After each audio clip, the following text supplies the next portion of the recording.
New Thought Media Network proudly presents New Thought Men's Community Podcast.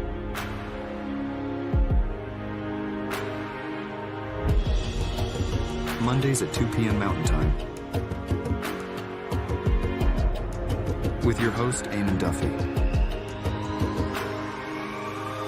Watch live or anytime on YouTube at New Thought Men's Community.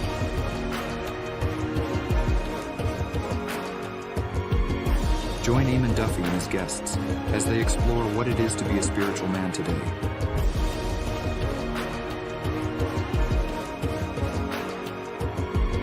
In partnership with New Thought Media Network.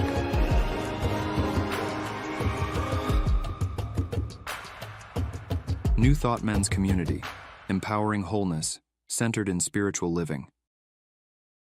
Hello and welcome to the New Thought Men's Podcast, where we explore what it is to be a healthy spiritual man today.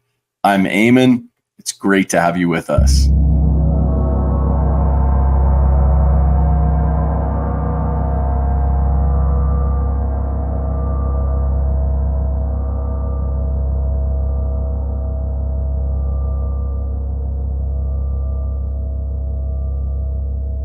Hello and welcome to the New Thought Men's Podcast.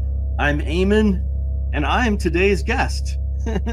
Podcast number 1. So I thought it would be appropriate to start off our series of podcasts with just sharing a little bit about me, a little bit about the New Thought Men's community, and a little bit about what we're here to do. Go ahead and get comfortable, and we're going to talk about this thing of men's work and why it's important and what it does and how it can support us in living the life that we truly want. But first, let's go ahead and start. Let's go ahead and start with a breath. I always like to start it with a breath and with a little invocation here, just knowing that the divine life, this powerful presence and beingness of love, of wholeness, of beauty, of joy, of the manifestive, creative energy of existence. Everything that is in existence is made of this stuff, right? It's made of of atoms, protons, neutrons, electrons spinning around or moving around. So we are these energetic beings, and recognizing that, we call forth our higher self. We call forth that greater presence within us that is connected to this cosmic us, the individuated us. And we know that it is a part of that wholeness, that it is a drop of water in that ocean of beingness, in that ocean of spirit, in that ocean of oneness, that for me is the cosmos, and that is everything. So it's everything in existence. And as we just breathe this in, allow our bodies to relax, just allow any stress to move out of the body and drain out through the feet, down into the floor and out into the earth. Just grounding that and being that channel, opening to this divine energy, this cosmic energy to flow in through us that we're a part of. And so it's not like it's separate from us. We're a part of it, and it's a part of us. So it is this co-creative process that we are in. And what we're calling forth is this brilliance and genius, this deep understanding and clarity of what men's work is about, of what we're here for on this planet, of what new thought is and can support us in. So as we appreciate all of this stuff, appreciate you being here, appreciate this relaxation, this affirmative treatment in this moment, this peace. We experience this gratitude in our bodies as it ah, as it lets go of the stress and tension that oftentimes we take on in our days. And to be here now for the next hour, to just be present to this conversation. So as we let this go, we release this treatment or plant this treatment into the law, into the deeper understanding, into the deeper intelligence of the universe that now manifests, reflects back to us this good, this love, this joy, this happiness, this fulfillment, all the good stuff. And we let it go and know that it is so. And together we can affirm, and so it is. Oh, whew, okay, I'm feeling a little more relaxed. There is so much to talk about, so much exciting stuff that we're here for. And I think for me anyhow, as I'm looking through, on YouTube and Facebook and TikTok and, Instagram, all of the things that we're looking at these days, all the people who are talking about men and men's struggles. And there are a lot of people, let me be clear about this. There are a lot of people who are talking about this, and some are talking rather negatively. Some are trying to bolster the old experience of what masculinity is and trying to deny the forward movement and evolution of us as men and us as people. So those aren't the people that we're connected with. We're connected with people like Richard Reeves. He is a powerful educator and talks a lot about men's struggles and what's going on in this crisis of masculinity right now. And I love what he's saying because, men are struggling on so many levels. And don't get me wrong, it's not like we're not all struggling. Women are struggling, kids are struggling, teens are struggling. So we're all struggling. This being about men does not lessen any need to do the women's empowerment work or teens empowerment work or empowerment work for kids. So it's in addition to all of this stuff that we come together as community and get to evolve, get to spiral upwards as we do in spiral dynamics. We're spiraling upwards into that higher consciousness. We're moving into the greater awareness of Maslow's hierarchy of needs, right? We're starting out at the bottom, the physiological needs, the safety and security, the love and belonging. But then as we move up into this more inner work of self-esteem and doing the inner healing work and ultimately self-actualization. What is the soul calling you to do? What is your soul calling you to do in this life? And I think that speaks to meaning and purpose. And with all that we have been doing lately in the New Thought Men's community, we just had our summit, and it's pretty incredible. If you haven't had a chance, I hope you can check it out. And we'll put some free sharings up for you on our website. Back to this crisis of masculinity. I want to talk just briefly about suicide. Nearly 100 men die every day from suicide, and 20 times that, 2,000 men attempt suicide every day. And so if we can't call that a crisis, I don't know what we can call a crisis. It's shocking. And it speaks to the struggle that men are going through right now. It speaks to the level of challenge, the level of the lack of purpose and meaning in our lives, meaningful work to provide for our families, our loved ones, are the people that we're responsible for, to the meaningful work in life, purpose, mission, relationship challenges,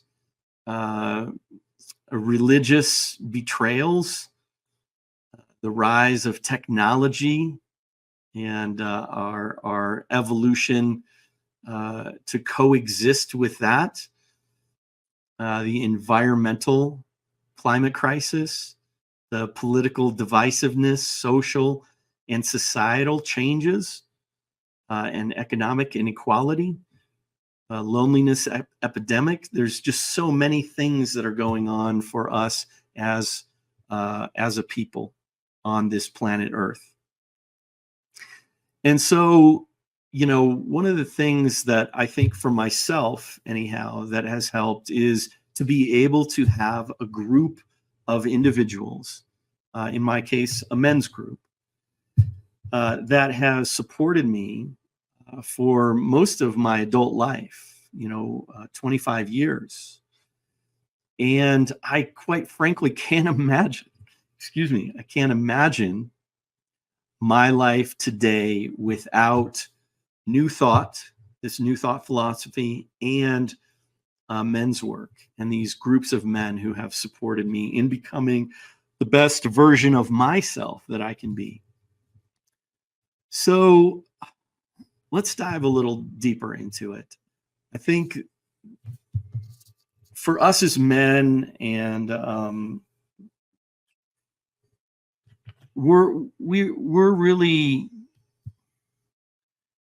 I think it's an interesting thing because we're working with biology, we're working with history, we're working with a lot of things that we have received not only genetically, societally, but also through reinforcement. So nature and nurture, I think, in some respects, because we're just sponges, right? We're just absorbing all this stuff.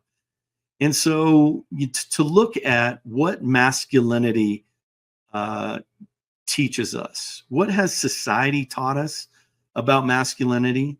What have we learned? What have we taken in? What has our family taught us? What have our friends and our coworkers taught us about this?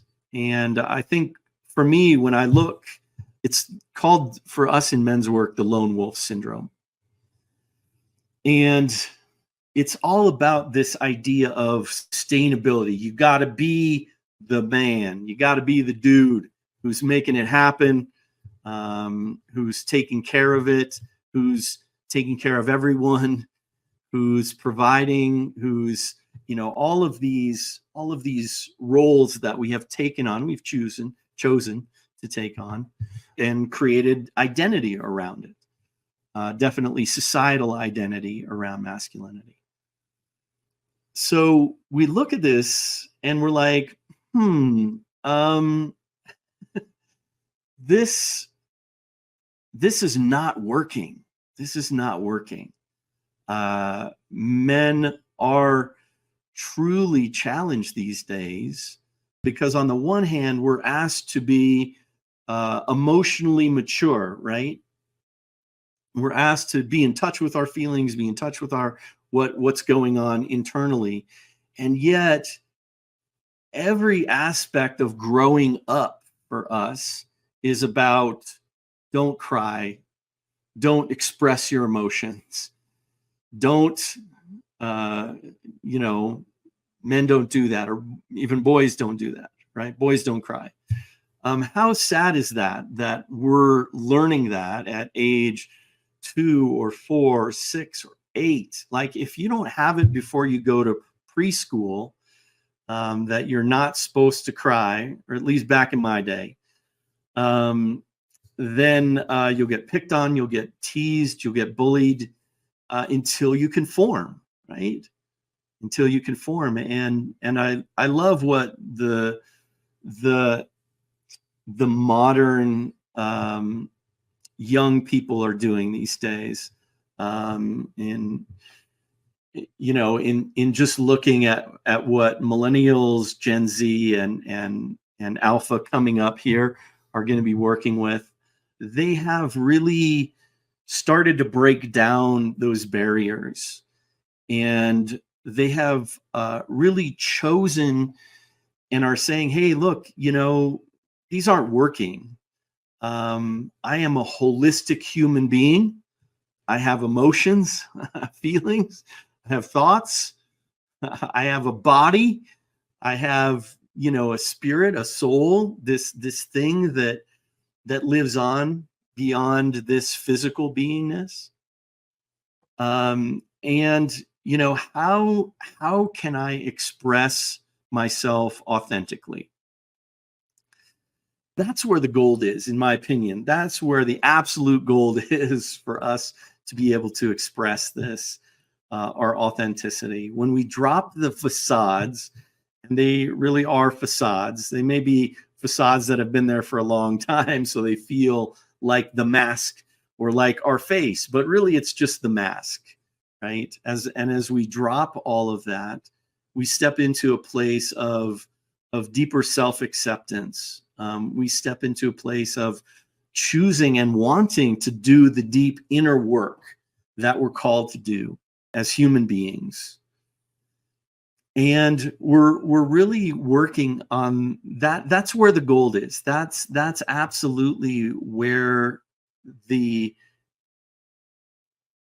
freedom for us lies as human beings, is to be able to be our authentic selves.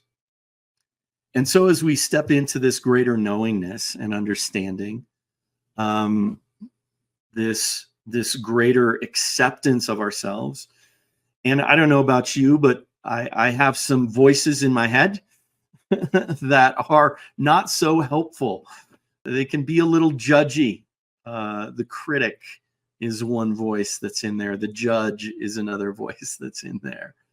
Having grown up Catholic, there's a guilt. There's definitely a lot of voices. A guilt voice is definitely one of them. But for me, it was such an incredible experience of really coming into my own, coming into myself as I left my house and left Catholicism because it didn't work for me from a young age. I think probably 10, 12, maybe 14. I'm not exactly sure, but it really didn't work for me. And that's fine if it works for you and you're a Catholic and you're watching this, or you're a Christian, you're watching this, that's fine. That's great. I'm not trying to make that wrong or bad in any way. But it didn't work for me. And so I was really a seeker. And so I sought out Hinduism. I sought out Buddhism.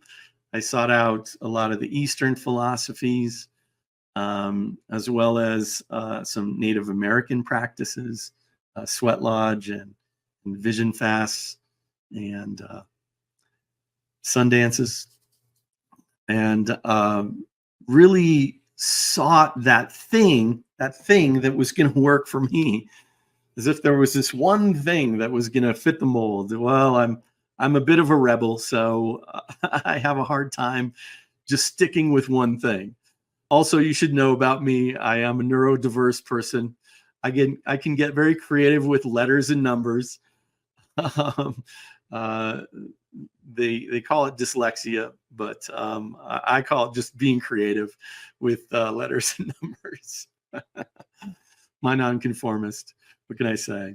I loved exploring these spiritual paths and seeing what were the gifts, what were the things that were really potent and powerful within these different experiences, different religions, different practices, different expressions.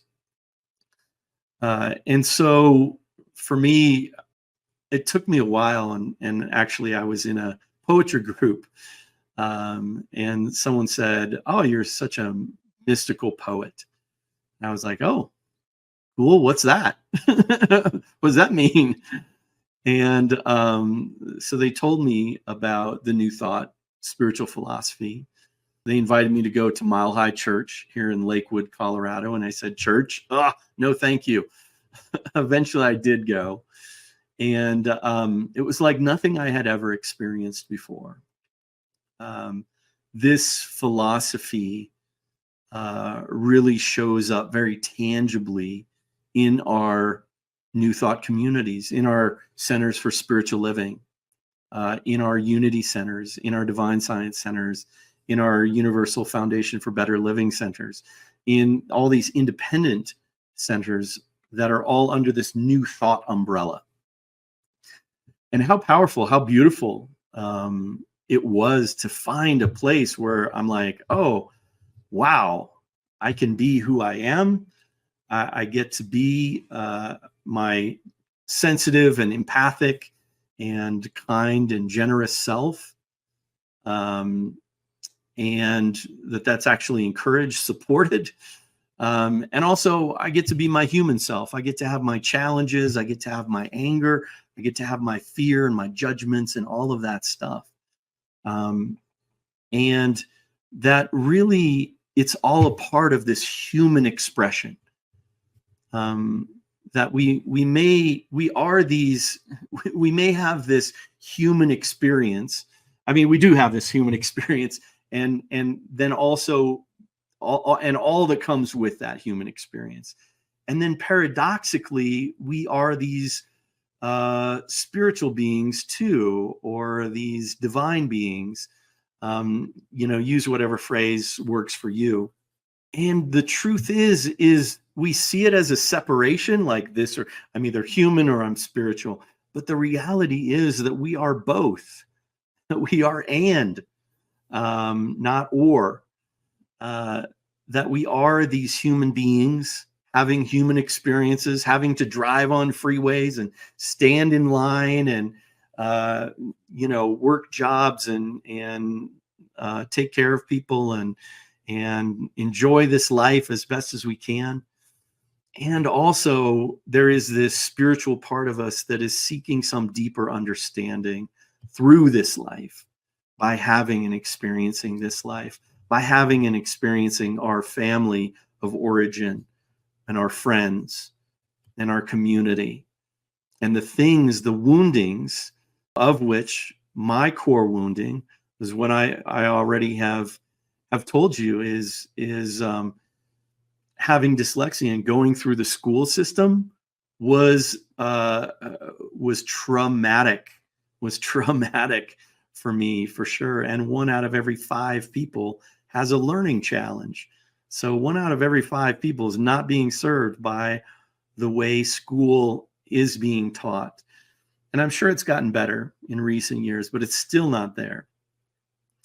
As we see more and more with the full spectrum of what neurodiversity looks like, from autism to learning challenges to dyslexia to so many different things, ADHD, all of these things. And so for me, that was my wound. The challenging part was we didn't know until I was 30 years old. I didn't know until I was 30 years old that was the issue that was going on. My parents just thought I wasn't living up to my fullest potential, right? And so it was so devastating to my self-esteem. It was so devastating to my growth as a young person and my evolution as a young man and as a child, that was really, it became my core issue, and a lot of other things got attached to that. Was self-esteem or not believing in myself, not believing that it was enough, all of the stuff that you would typically see come through when you have challenges, especially around school. So for me, doing that inner work, especially doing that inner work in men's circles, was so potent and powerful that really through the New Thought philosophy and through men's work is where my healing has happened. And I'm so grateful for both of those. And that's why I actually do what I do. I am the director and lead minister of the New Thought Men's community. And I love it. I love it. I thought, as I was going through ministerial school, I wasn't sure. I was like, I don't know, because I had a vision before I went into ministerial school and said, okay, Spirit, if I'm here to be of service as a minister and I'm going to go back through 5 years of school, which is where my wounding is, like, are you kidding me? I'm going into the wound. Crazy thought. Then you better have a plan on the other side. And so for a year, I sat with that and said, okay, what's mine to do? And at one point, the still small voice came through and said, Eamon, how about creating a New Thought men's movement? Bring New Thought men's work to the New Thought philosophy. Bring those two together and just combine them. And I'm like, oh, wow. Okay, that was pretty simple and appropriate. It was exactly what I needed to hear to go into that wound, to go back to school to become a minister and go through and do the healing work around my learning challenges. Yeah, it was quite the ordeal. There was a lot of healing that happened, a lot of joy, a lot of connection, a lot of challenge, a lot of sadness, a lot of having to speak up for myself and get the support that I needed, again and again. And through that process, I managed to be able to experience the healing of that core wound for me around learning. And so as I became this a minister 3 years ago, I'm still learning. I'm still learning how to support this community and run this organization, to be able to encourage anyone who shows up with any kind of wound, with any challenge, or with any hope or dream that they want to accomplish. I love the fact that New Thought is like, yeah, change your thinking, change your life, right? That what we think, what we feel, what we act towards is what shows up in our life. That's the co-creative power of us as individuals with this cosmic wholeness, this cosmic oneness that says simply yes. How can I support you? Oh, you want to do the healing work? Okay, I support you in that. Let's put you through school. For some reason, I have tended to choose the hard roads in my life. And there has been a lot of learning in that, and I love it. And so, for me to now be a minister, now be teaching this and sharing this wisdom, is just my dream, is my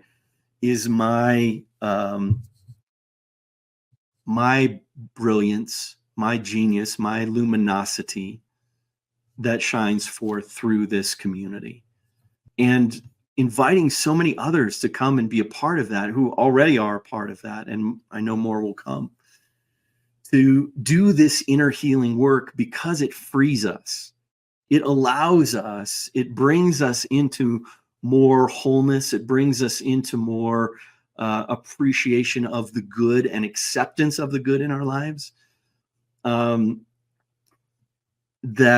the inner work really is the stuff that gets us there. Now, some would say, well, look at the outer world. And yes, look at the outer world. There is so much that needs to be done out in the world, that we need to be grounded and centered and focused on our particular gifts and talents, our genius to bring forth, because the world needs it, right? It needs the light right now. We really do need to stand in that high vision that we as new thoughters do stand in, to see that greater vision and to also acknowledge the challenges that are going on, so that we're not in denial of what's happening, some pretty crappy things that are happening in the world right now, but also just knowing that we're bringing love and compassion and peace and wisdom and all of that into that situation that is so challenging. And whether that's global warming and this huge thing that we're going to go through, and that we will need to change how we operate in this world as a society, and as a global entity that we are now, a global experience, all 8 billion of us. And so there's healing to do there. There's healing to do within our own masculinity, as we talked about a little bit earlier. There's healing to do with the feminine. There's healing to do as the inner child, right? So all of these inner things that can show up, that really are a call, are a beckoning for us. I think our greatest woundings are our greatest potential for healing and for changing our lives too.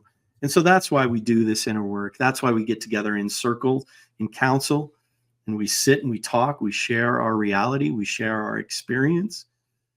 That's the importance of men's work and of men's groups. We get to do this work in a loving, safe, supportive, nurturing environment. You can't just go out onto the street and spill your guts, open your heart. We know that just doesn't really work, and ultimately can even wind up to more wounding.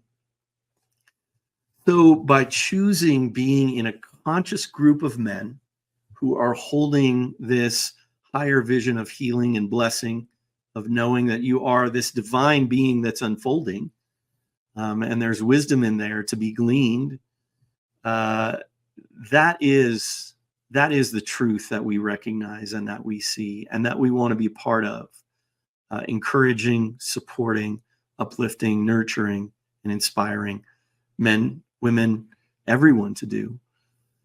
I believe to really change this world, to really be able to embrace and embody and express and create a world that works for everyone, a sustainable world that works for everyone. I have to add that for my own enjoyment, or my own truth, I guess. To build a sustainable world that works for everyone. Yeah. That's what I want to pass on to future generations. That's what I want to pass on to the children of today for tomorrow. And I think we're all concerned about it. It shows up in our level of stress. It shows up in our society. It shows up in everything that we're doing. And I think there's some great things that are happening out there, and also some things that aren't helping us, that are simply perpetuating the problem. And so in asking myself, what can I do in that year of visioning before I went into ministerial school? What can I do? What am I here for? This is my piece of it. To do this healing work with men is the joy of my life, is the expression of service that I choose to give to the world and to our community of New Thought. So we've kind of run through a lot of it, a little bit of my history, a little bit of New Thought. I think, let's talk a little bit about New Thought, because boy, David Alexander and I had a wonderful conversation about the liberation theology that is New Thought. And if we look at our history of New Thought, it really started with Emma Curtis Hopkins. She trained You know, the people who started Divine Science, the gals, the Kramer sisters, the couple that started Unity, as well as Ernest Holmes, who started the Science of Mind and Spirit philosophy, which are all under this New Thought umbrella. And that's at least the history of it. Now there's modern history of the Universal Foundation for Better Living and Ronnie Coleman, and when she created that, as well as, you know, even the modern version of it, which is Michael Beckwith, in creating, you know, his community, the Agape community. It is this evolution of this initial philosophy that is hundreds of years old. And even if we actually go back further, we look to the mystical teachings of spirituality. And Ernest Holmes put it this way. He's like, what is the golden thread of truth through all spiritual practices, through all spiritual experience? And I love that. I love that, because we take the best from each of these mystical teachings of Judaism, of Islam, of Christianity, of Hinduism, of Buddhism, of all of the diversity that exists around the world, and bring it into our own philosophy. So I guess we are kind of like a spiritual buffet in that respect, but a really good spiritual buffet, right? With only the best stuff. And we get to choose which practices work for me, right? That is the spiritual path. Once we step away from religion and the dogma and the, hey, this is how it is, this is how you have to do it, the being told of what is, and taking the responsibility of our own spiritual path, then we're like, oh yeah, okay, this does require effort. It's not like, oh, I can just be, you know, go on Sunday to whatever and call it good. I'm assured my place is assured, my sins are forgiven, or whatever. When we move into this place of really taking responsibility and being on the spiritual path of consciously needing to choose our path, and our path is not the same as another path. In fact, our paths are as unique as we are, all unique and different. But we take this spiritual path that we're on and own it, and say, okay, yeah, what do I believe? What do I value? What do I believe in? What is true for me? What is, maybe even looking at what is true universally?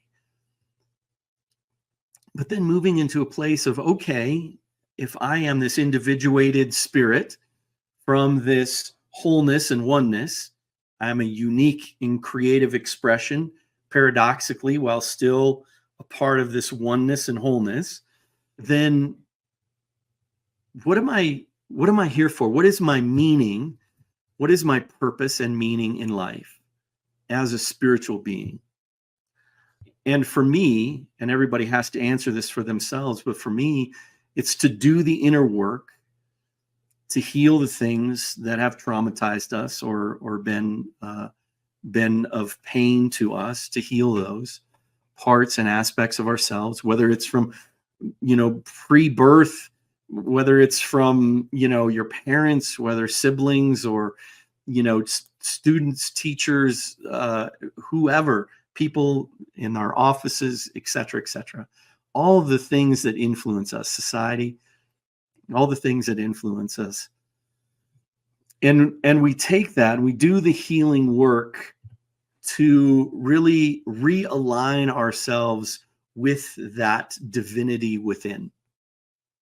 And so as we let go of these pains, as we let go of the shadow aspects of us, and certainly doing shadow work is a powerful way to look at those things that are holding you back, and and then dealing with them and being allowed to let those go and to move forward in your life and not be burdened by them anymore or as much. Sometimes they stick around a little bit just as a reminder that we need to be aware. But when we look at this, when we look at our spiritual path, our spiritual journey, then we are called to say, okay, and this has been around for a long time. Socrates, shared this with his students. It's like, who am I and what am I here for? That's the foundational question. Who am I and what am I here for? And then to do that healing work to align with that. So as this new thought movement grows, as our own spiritual understanding and expression grows and becomes the path that we are truly seeking, becomes that greater thing that we're here to do. We're here to be of service to one another. There aren't 8 billion of us on the planet for us to be able to be the sage on the mountain or be the seeker on the mountain. We're here in the world to be of the world through the world. I believe that our highest good is always in action. And that's what we believe in New Thought. Our highest good is always in action. And once we turn that belief into, and it goes in through our perceptive lens and shifts and shakes up our perceptive lens so that we're actually able to see our good. Because if we don't believe it, we can't really experience it, right? So when we believe that our highest good is actually taking place, then even the wounding, even the challenges, even the most difficult things that we will ever have to do are a part of that journey, and I would say a necessary part of that journey that helps us formulate who we are, what we are, why we are, and what's going on. So I think what we're here for on the deep level is to be of service to each other. And I love that. I love that, because what else are we here for on some level? To get the money. Sure, we all need money to survive and to thrive. To find a partner. Sure. I mean, many of us want partners and have them or don't have them, but are looking. There's so much that this life has to offer, maybe even children, maybe even doing some good in the world through our jobs or through the work that we do or how we show up in life, just being a good and kind person. So, this is a lot of information. And so New Thought, bringing it back to New Thought and men's work, or gender work, if you want to call it that, because, obviously women's circles and women's work is just so vitally important right now as we're going through these times of societal change where the roles are changing, the experiences are changing, the perceptions are changing, everything's changing. And a lot of people don't want it to change, right? A lot of people are like, no, I don't want it to change. I want it to remain the same because it's comfortable. And so we know that it is and can be uncomfortable moving into new space, moving into new understanding, and especially trying to figure out societally who we're going to be, how we're going to be, the different and new roles that are going to show up that don't require us to fit inside a little box of, say, this is what being a man is, or this is what being a woman is, which we've so outgrown. We've outgrown that one a long time ago. And so we get to take that, we get to be a part of that change and actively engage in that change by changing our own lives. And then we get to be the model through which other people can have understanding about this or about that or about whatever it is that they're drawn to. So we're all here to be of service to one another And I love men's work for that, because if it weren't for, probably a dozen men in my life, I honestly don't know what my life would look like these days. I really don't. And so I'm so grateful for those men, from my first mentor, Carl, to Roger Teal, who was the lead minister of Mile High Church for many, many years while I was there. And really all the teams there at Mile High that were of support and are of such high integrity and created such amazing stuff. And I know at so many of the other New Thought centers as well. But to have that community and to have that support, and then other guys in men's work, other men and women in New Thought, being able to do men's work in New Thought ultimately, and help with the Mile High Church men's group, and for many, many years, and loving that and learning so much from that about how do we come together as men? How do we bring community together? How do we really live this life of integrity and of joy and of love, of freedom, of blessings, of truth, of wisdom? And so, for me, it's taken me a long time. Over 30 years I've been in this movement and in men's work, and still love it. So I continue to do this work, and as I grow as a minister and as a human being, still human, very human being, with all my challenges and struggles, as we all have. And I think it's important to not put people on pedestals and say, oh, that person, they've got it together. Oh, I saw this infomercial and this guy has it together, right? He only needs, $5,000 and he'll teach me how to do it. So I think what we really want to do is we want to know that we're embracing that golden part of ourselves, as Jung used to say, the golden child or the golden self, that we're not projecting that onto other people. And the same for our challenging parts of ourselves, the parts of ourselves that are in pain, the parts of ourselves that are angry, the parts of ourselves that were brought up in maybe a different world with different perspectives, that were more misogynistic or more racist.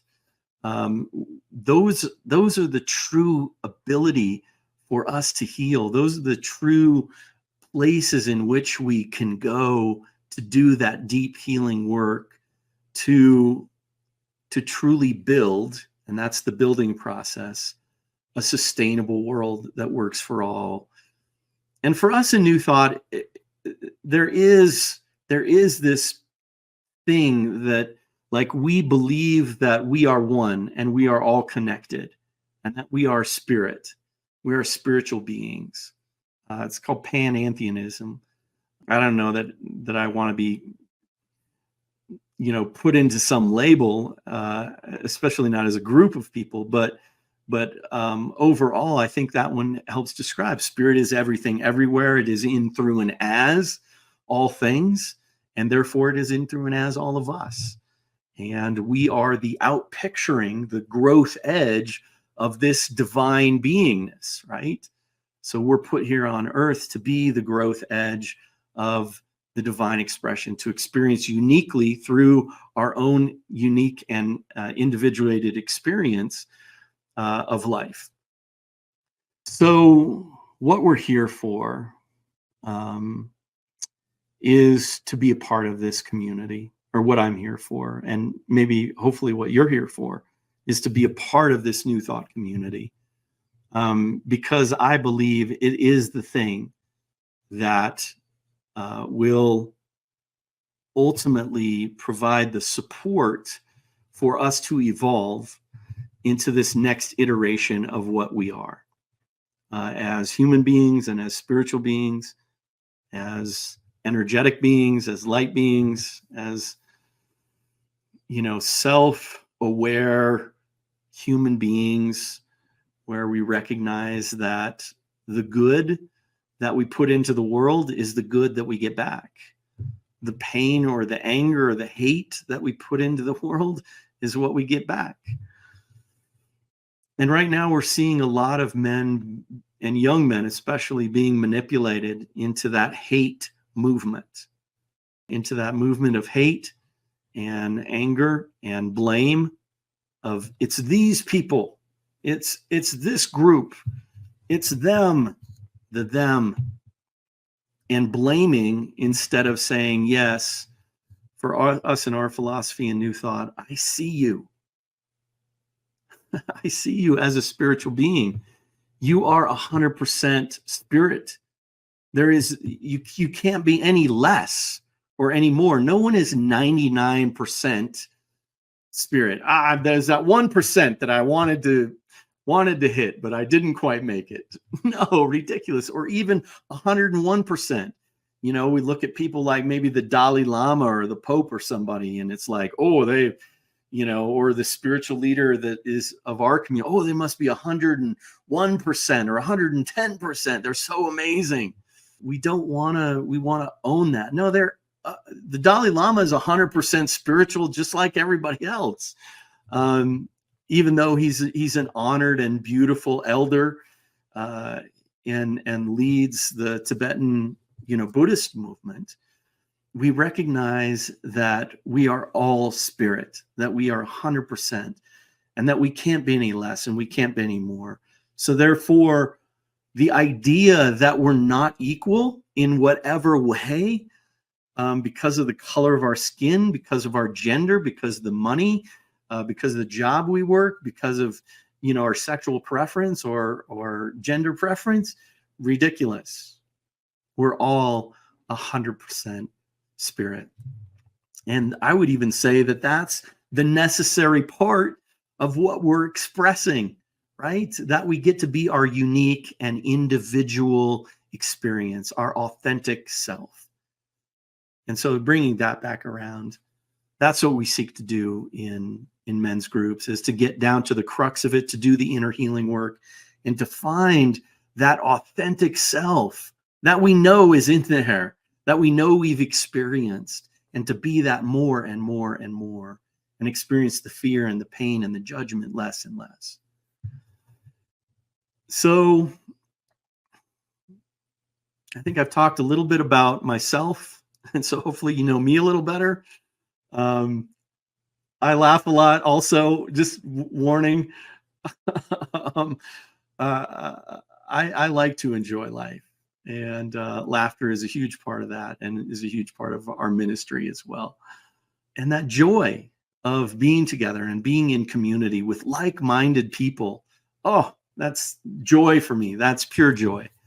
That's what it is about getting to hang out with people who are in this New Thought philosophy, who get it and who want to be a part of it, and who are uplifting me and everyone in their circle, and that I get to do the same and uplift them and everyone in my circle.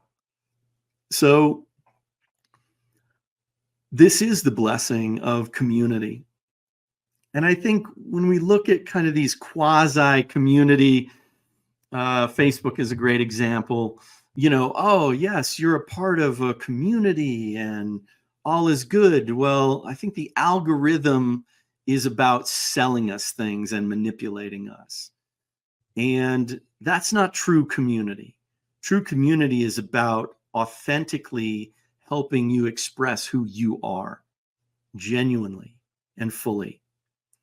And so, while it's great to sometimes to catch up with friends that we don't see, but it's real community, face-to-face community, even though we're online, in this moment, paradoxically, but we have gatherings, we have live events too that go on.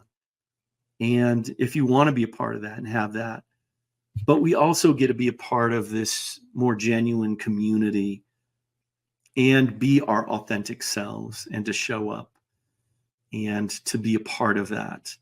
Not for the financial gain of selling us stuff, the capitalistic model, but of the soulful model that we at New Thought are a part of and about.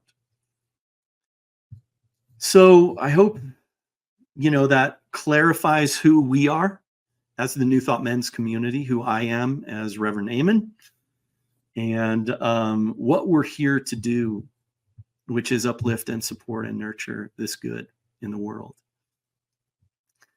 I always end all of my podcasts with this question: is what does healthy masculinity look like in the 21st century? And I think I've talked a little bit about it, but here's what it is men choosing to consciously evolve and to be a model of healthy masculinity in the world, to support this idea and expression of what is nurturing and what is supportive, what are the best things about masculinity, and what are the best things about us as men that we can bring into this 21st century. And I think it's getting to be our authentic selves. It's through this New Thought philosophy that I love. It's that I imagine if you're here, you're loving it too, that you're a part of it too, and that it has made a powerful and palpable difference in your life. And so if we can uplift healthy masculinity and healthy femininity and healthy teenage expression and healthy children, that's the world that I'm interested in being a part of and in helping co-create. And through my own personal growth work, to hold that high vision and to raise that consciousness into greater clarity of health and well-being, greater clarity of nurturance of everyone, and ultimately building this sustainable world that works for all. I want to thank you so much for being a part of this. I just wanted to introduce myself and our community in this first New Thought Men's podcast. We have a ton more that are coming. We just completed our summit, and that has had over 20 sharings, and we recorded podcasts from that as well. And so if you want to be a part of that, if you want to see those sharings, that wisdom, and those podcasts as well, then you can become a member of the New Thought Men's community. You can check out our website at newthoughtmens.community for more information. And I just want to thank you so much for being here today and for being a part of this and for choosing this. If all you do is hold that higher vision as men and as women, as human beings, of healthy masculinity and what that looks like in our world, and support it, then that is the good deed. That is the good work. And then, we can continue that road by being the better man and being the better woman that we want to be, that we want to support the world that we want to see. So thank you for being here with us today. There's more to come. Stay tuned in. I hope you enjoyed this interview from the New Thought Men's podcast. For instant access to all podcast interviews, talks from our summit, men's groups, and so much more, join us at newthoughtmens.community. Thanks so much for being with us today. There's more to come, so stay tuned in.